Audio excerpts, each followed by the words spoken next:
प्रसंगामध्ये आता अण्णांना सद्गुरू म्हणलेलं आहे. खरी भक्ती, निखळ भक्ती, निस्वार्थी भक्ती, नाही का?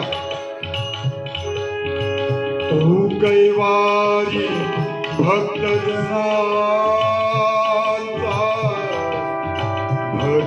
जनांचा सावरी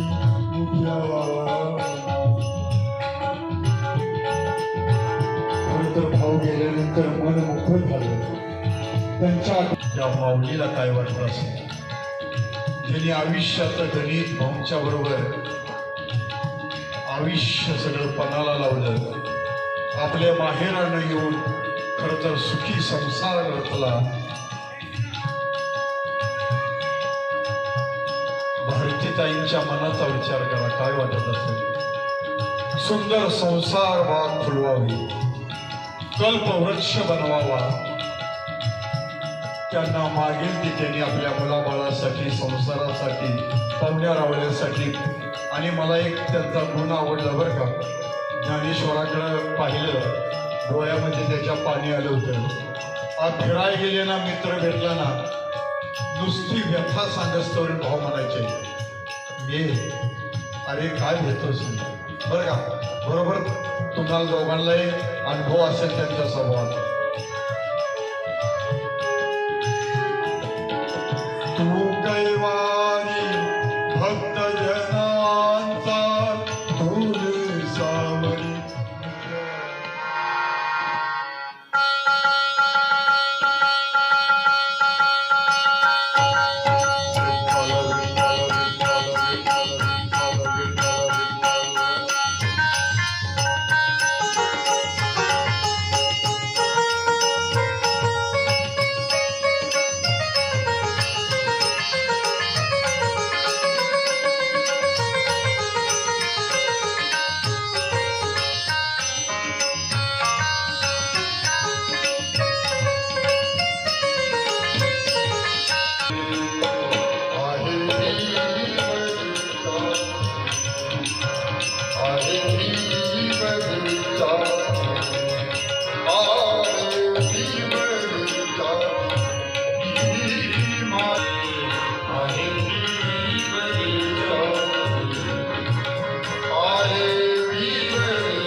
असेल पण त्यातला आतला अर्थ आध्यात्मिक घेतला का नाही की बरोबर ओळख व्हायला. बाप आई बाप आई आई माझी विठ्ठल रखुमाई. बाप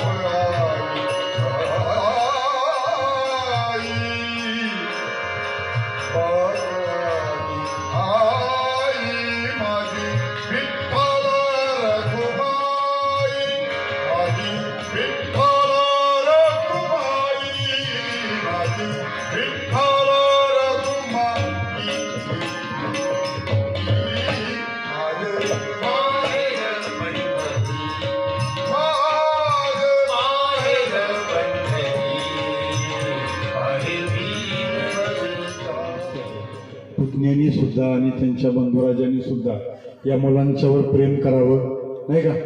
कारण नात्या गोत्यामधलं प्रेम एक वेगळं प्रेम आहे, ते जपण्याचा प्रयत्न करावा असं मी विनंती करतो. त्या श्रीराम आहे BA झालेला आहे, व्यवसाय करतोय. ज्ञानेश्वर संबंधी बोलावं तर फार म्हणजे बोलण्यासारखं आहे. मी पहिल्यांदा उल्लेख केलेला आहे. त्यानं कम्प्युटर इंजिनिअरिंग मॅनेजर म्हणून आणि BCom नंतर नाही तालुका अध्यक्ष आमच्या तालुक्याचा होता तो, राष्ट्रवादी युवकचा. आणि भाऊंचा छत्र त्याच्यावर आमच्या तडवळ्याची पण आलेत काय. तुम्ही कृपा असू द्यावी आम्ही जातो, तुम्ही कृपा असू द्यावी.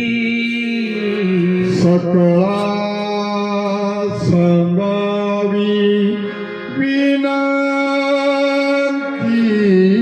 माझी सकळा सांगावी विनंती माझी रंग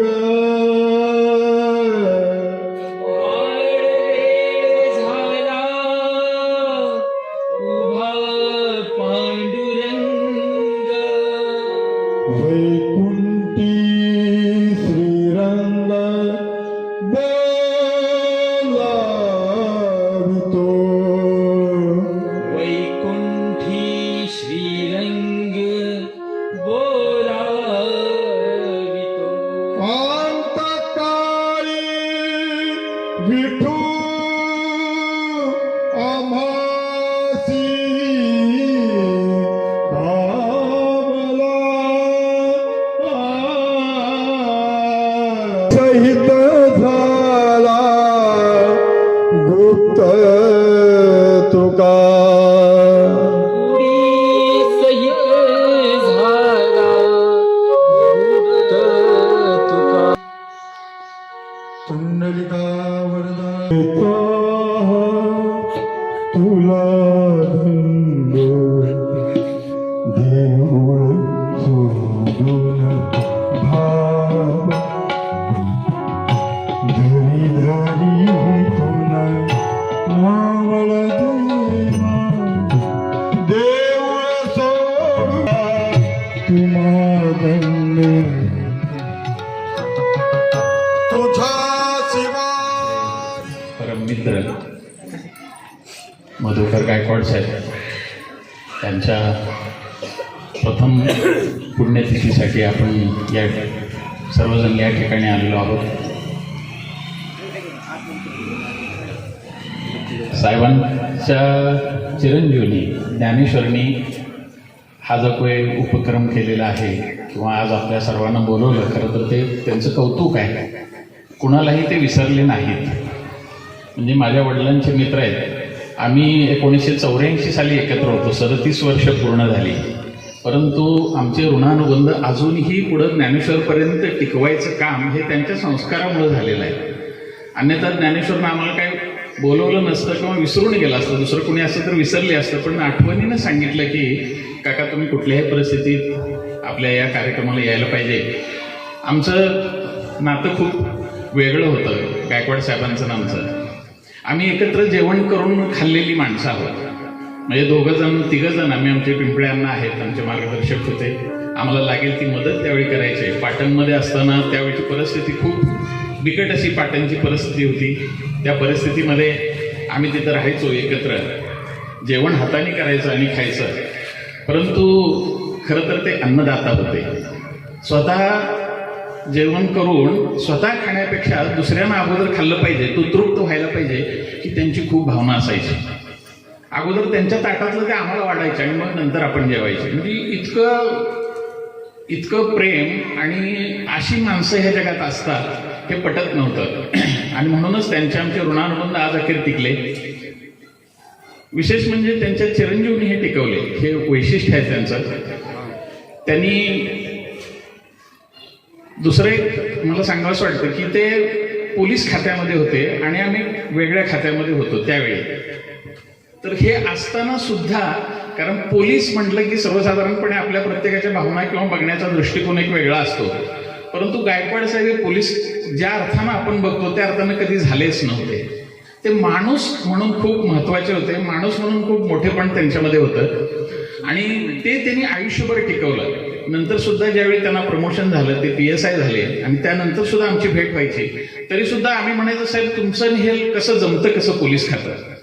तर ते म्हणले काही नाही, उलट माझ्याकडे येणारी माणसं खूप चांगल्या पद्धतीने त्यांचा प्रश्न निराकरण करून जातात. परत मॉब जरी एक वेळ मॉब त्यांच्याकडे काहीतरी आलेला होता, गायकवाड साहेबांनी एक 5 मिनिटामध्ये त्यांना सांगितल्यानंतर सगळा मॉब परत गेला होता. म्हणजे हे त्यांनी सांगितलेलं उदाहरण होतं. आणि हे फक्त माणसातला माणूस जो असतो तोच करू शकतो, अन्यथा हे इतरांचं काम नाही. आणि दुसरंही आता त्या गुरुजींनी खूप खरं 2 तास आपलं प्रबोधन, अतिशय चांगलं प्रबोधन केलं. अध्यात्माबद्दल त्यांनी सांगितलं, आपले जे ऋणानुबंध आहेत त्याच्याबद्दल सांगितलं, नातेसंबंधाबद्दल सांगितलं, ती टिकवावीत कशी हे त्यांच्या निरूपणामधून आणि गायनामधून खूप चांगल्या पद्धतीनं प्रबोधन आणि आमचं थोडंसं आमची एक जागृती मनामधली तुम्ही परत केली की खरं तर आपण ह्या प्रवाहापासून खूप वेगळं चाललेलो आहोत आणि ते जर टिकवायचं असेल तर ह्या सगळ्याची गरज आहे आणि ते ज्ञानेश्वरनं टिकवलेलं आहे. दुसरं एक महत्त्वाचं मला त्याच्याबद्दल सांगायचं आहे, त्यांनी आपल्या वडिलांच्या नावचं एक प्रतिष्ठान केलेलं आहे. खरं तर वडिलांच्या नावचं प्रतिष्ठान करावं, त्याच्यामार्फत काहीतरी माझ्या हातून सामाजिक काम व्हावं हे सुचणंच खूप मोठं काम आहे आणि त्याच्यासाठी आमचे जी काही मदत लागेल ती आम्ही नेहमी तुम्हाला त्यासाठी मदत करणार आहोत. प्रतिष्ठान मोठं करूया, त्यासाठी मी 1-2 प्रतिष्ठान कोल्हापूरमध्ये चालवतो, चांगल्या पद्धतीने चालवली आहेत. त्यासाठी सुद्धा काही मार्गदर्शन लागलं तर निश्चित आम्ही ज्ञानेश्वरच्या पाठीशी आहोत आणि वडिलांचं नाव चिरंतन राहावं.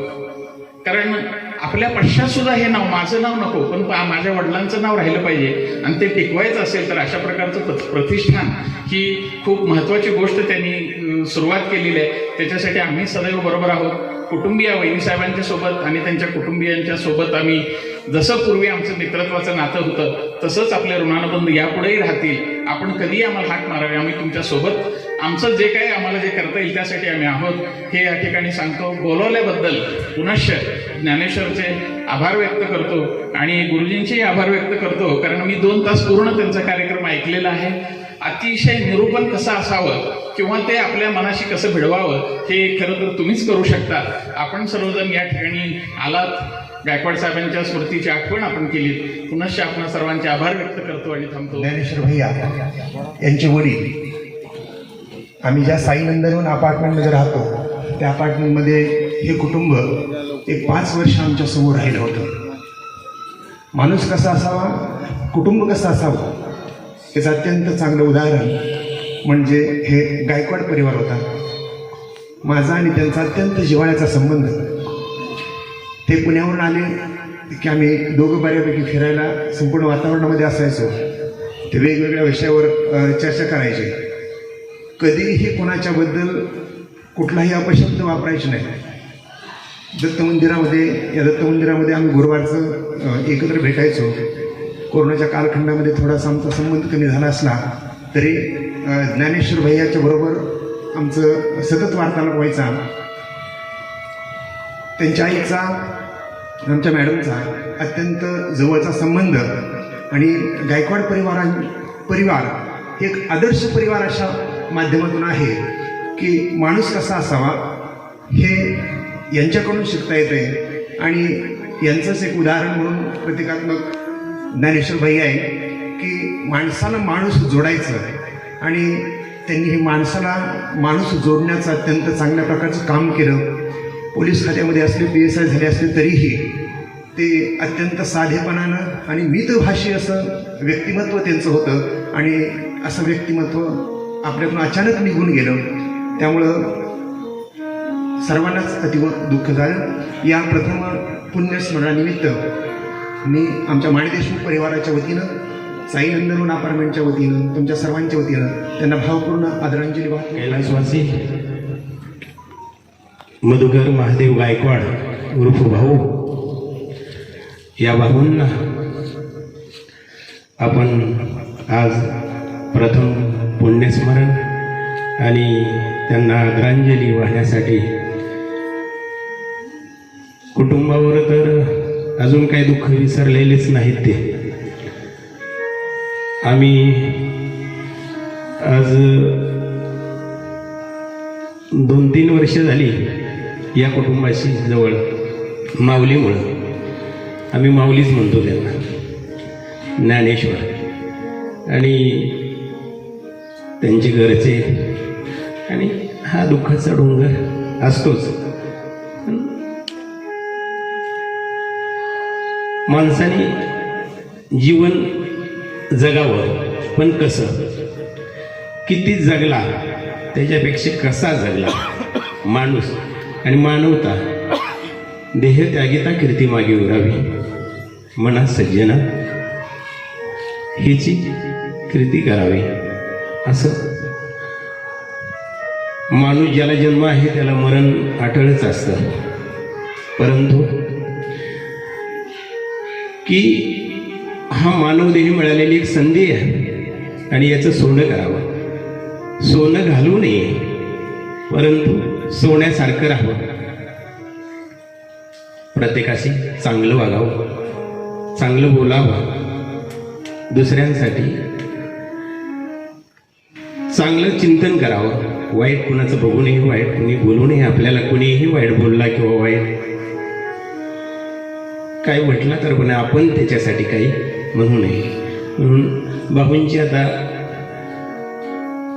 हे माझ्या अगोदर बोलले, ह्यांनी गुणगण गायलंच, तर ही कीर्ती पाठीमागं असावी.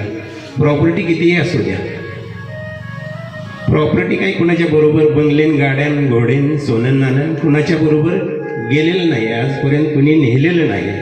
फक्त गेल्यानंतर ही प्रॉपर्टी पाठीमागं राहावी की बाबा भाऊ गेले पण हे पाठीमागं ठेवून गेले, नाव निघतं.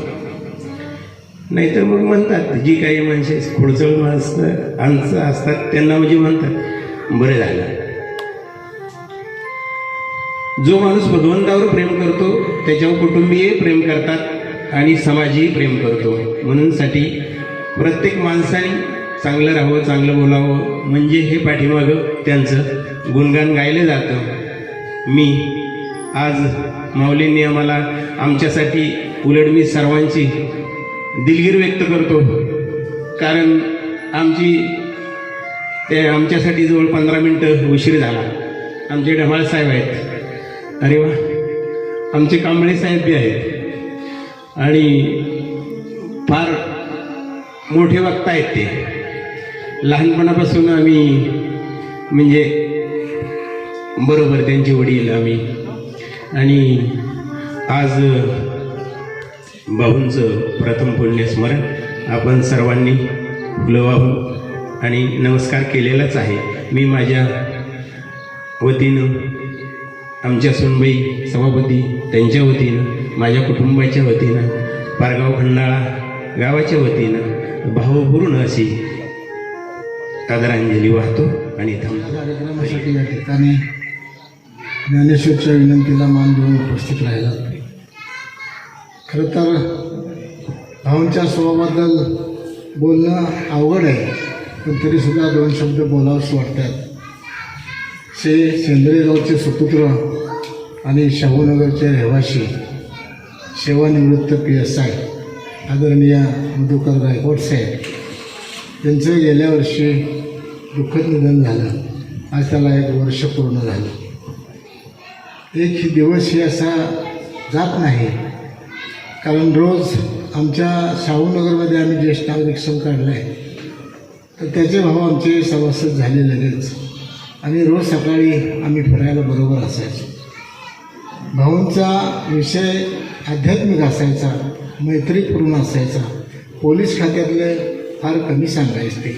एक मृदुभाषी आणि सर्वांशी प्रेमानं आपुलकीनं वागणारा हा माणूस, जो आवडे सर्वांना तोचे आवडे देवांना, असं म्हणून भाऊ 1 वर्ष झालं आपल्यातून निघून गेले. त्यांच्या कुटुंबावर फार मोठा दुःखाचा आघात झालेला आहे. तरीसुद्धा कसं आहे, परमेश्वराने त्यांना ताकद देणारच आहे, कारण भावांचा स्वभावच अतिशय चांगला. म्हणून आत्ताच सांगितलं सभापतींनी, जे मरावी परी कीर्ती उपयोगावे, असंच प्रत्येकानं आपल्या जीवनात वागणं महत्त्वाचं आहे. भक्ती ही केलीच पाहिजे. भक्तीविना शक्ती नाही, शक्तीविना मुक्ती नाही. तरी भाऊंना पुन्हा एकदा विनम्र अभिवादन करतो आणि आमच्या शाहूनगर ज्येष्ठ नागरिकच्या तर्फे मी माझ्या कुटुंबाच्या वतीने, आमचे ज्येष्ठ नागरिक या ठिकाणी उपस्थित झालेले सर्वांच्या वतीनं भाऊंच्या आत्म्याला चिरशांती लाभावी, सद्गती लाभावी अशी मनपूर्वक प्रार्थना करतो. भावना आदरांजली वाहण्यासाठी उपस्थित सर्व मान्यवर, माऊलीचे कुटुंब आणि त्यांच्यावर प्रेम करणारे महाराष्ट्राच्या कानाकोपऱ्यात मला दिसत आहेत आलेली त्यांची मित्रपरिवार, त्यांच्या खात्यातील माणसं. सुरुवात कुठून करावी असा प्रश्न पडतो.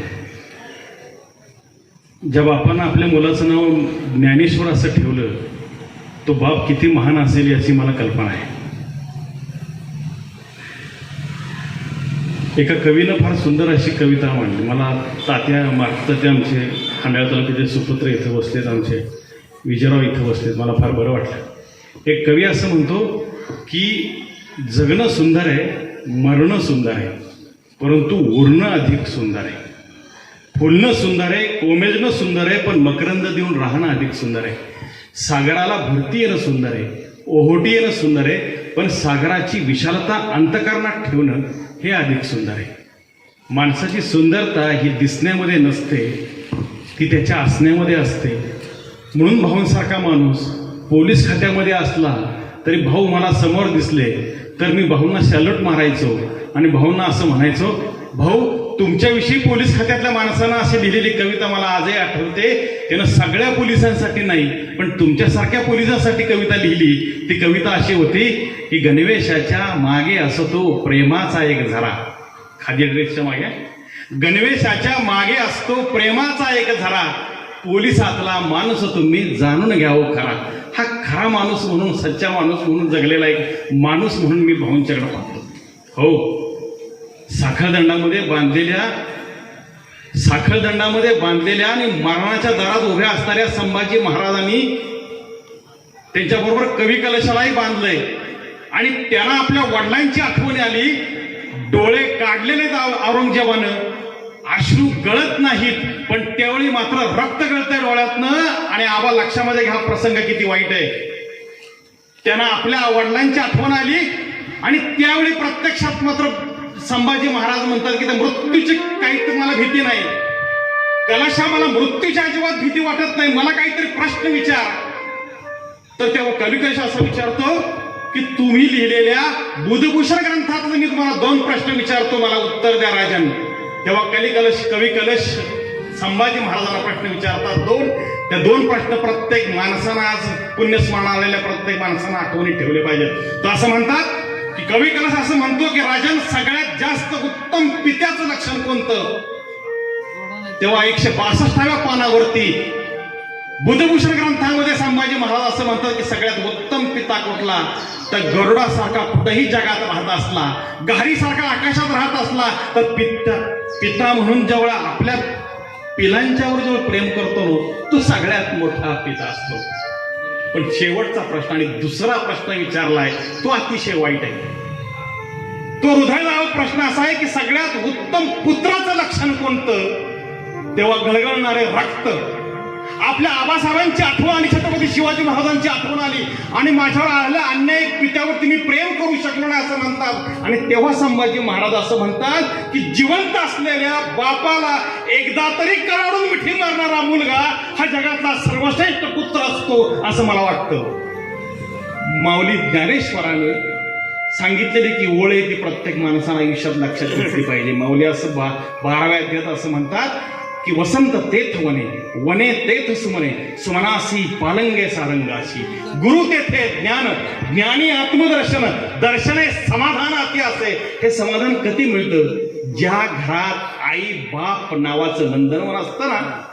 मोठा फ्लॅट आहे उपयोगाचं नाही, मोठा फ्रीज आहे उपयोगाचं नाही, 75,000चा कमोड माझ्या टॉयलेटमध्ये उपयोगाचा नाही, पण कोणाड्यामध्ये असणार माझा बाप आणि आई ही ज्याच्या घरामध्ये असताना त्या जगात सर्वात मोठं वैभव आहे. ते आमच्या ज्ञानेश्वरांनी पाळलं. म्हणून ज्ञानेश्वर हा माझा सगळ्यात जवळचा मित्र आहे. कितीतरी म्हातारे मित्र आहेत त्यांचे. मित्र कसा असावा, तुमची खुशी हीच आमची हसी. बाप काय म्हणतो, तुमची खुशी हीच आमची हसी, कवा तरी जायचं आम्ही पटदिशी. बाप काय म्हणतो आणि मित्र काय म्हणतो की भांडून यारा गेला. रोज आमचा सुधाकर भाऊंचा उत्तम मित्र रोज संध्याकाळी कट्ट्यावर बसायचा. पण एक माझा पुण्यातला एक म्हातारा मित्र मला कविता करून पाठवतो. काय म्हणतो, अरे माझा एक मित्र माझ्याशी भांडून गेला, रोज मी कट्ट्यावर बसतो सेवानिवृत्तीनंतर. काय म्हणतो, भांडून यारा गेला नाही रगेल तो. एक मित्र दुसऱ्या मित्राला म्हणतोय, भांडून यारा गेला नाही रगेल तो, चिंता करू नका परतेल तो.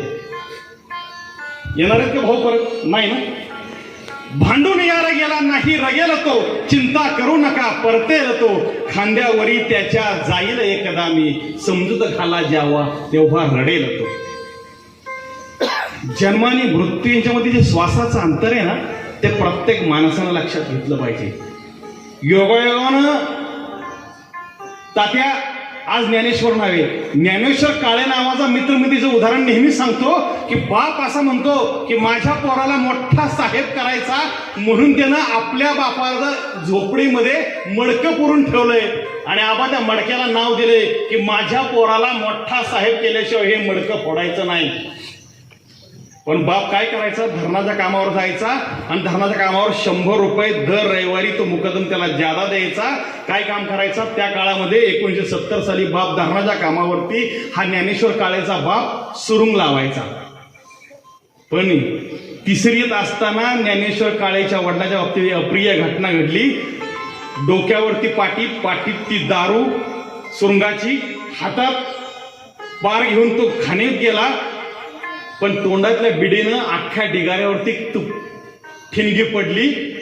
तो ढिगारा उडाला, स्फोट झाला आणि ज्ञानेश्वर काळेचा बाप त्या दगडाखाली चिरडला गेला. 2 तासांनी लोकांनी बाहेर काढला, झोपडीत आणला. पण ज्ञानेश्वर काळेचा बाप मरता मरत नव्हता. तो सारखा भुईकडे बघत होता, कारण भुईमध्ये त्यानं आपल्या मुलाचं भविष्य दडवून ठेवलं होतं, मडकं दडवून ठेवलं होतं. आणि तो त्या पोराला मोठा साहेब करण्यासाठी 100 रुपये त्या मडक्यात टाकायचा. बायकोला काय कळेना. आणि मग मात्र त्यानं रक्ताळलेला हात, माणसं म्हणाली तू पटक्यात मारणार, तुला दवाखान्यात घेऊन जाणार नाही. त्याला पाणी पाजलं, लोकांनी शब्द दिला तुझ्या बायकोला तुझ्या मुलाला सांभाळू. पण बाप मरता मरत नव्हता. त्याला फक्त बायकोनं जवळ बोलवलं. म्हणले तुम्हाला दवाखान्यात न्यायचंय? म्हणले नाही न्यायचं, मी मरणार आहे. तर म्हणले मला एकच शब्द दे, एकच वचन दे. काय करायचं? त्या पोराला मोठा साहेब करायचा. आणि साहेब करायचा म्हणून त्यानं फक्त रक्ताळलेला हात पुढे केला. बायकोनं हात हातात ठेवला, ज्ञानेश्वर हात हातात ठेवला. बापानं मूठ वळवली आणि बाप मरून गेला. वचन दिलं. आणि जेव्हा पोरग 10वीच्या परीक्षेला गेलं ना तात्या विजयराव, तेव्हा प्रश्न असा विचारतय.